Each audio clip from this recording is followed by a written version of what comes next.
Ezakayany ao nitady atr'izay namana tiako sy tena tiay reraka vizana fa tsy nahita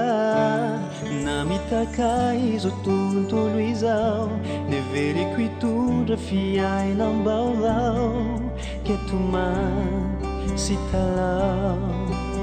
no omeny anao indray andro anahitanao Jesosy tamizay ao nafantatra fa ianao ihany no andriamanitra fitiavana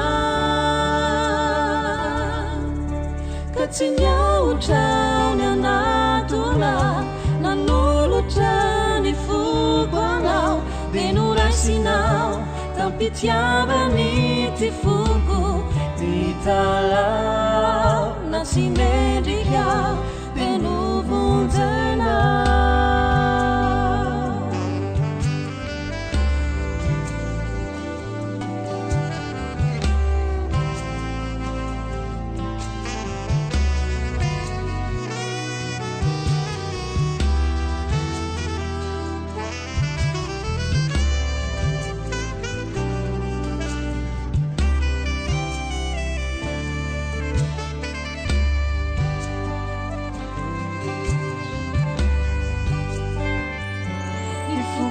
babony fitiavanao tsy todinkintsony amizao rehetraizao Jesosy itiao e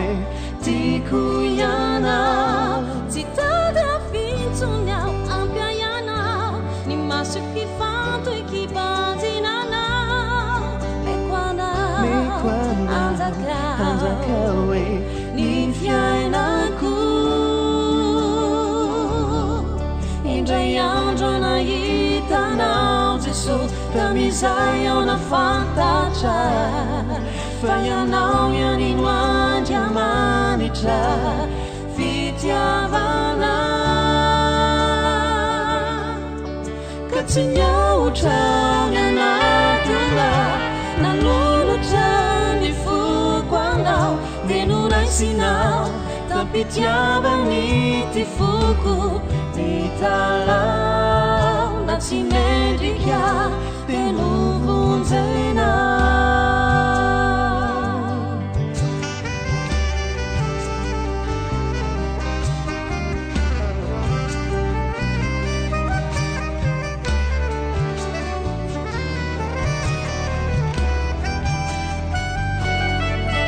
ka tsy niaotrao ny anatona nanolotra ny foko anao dia noraisinao tampitiavany ty foko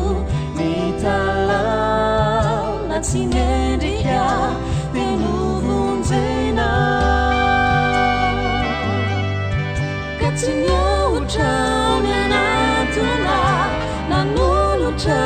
ny foko anao dia noraisinao tampitiavany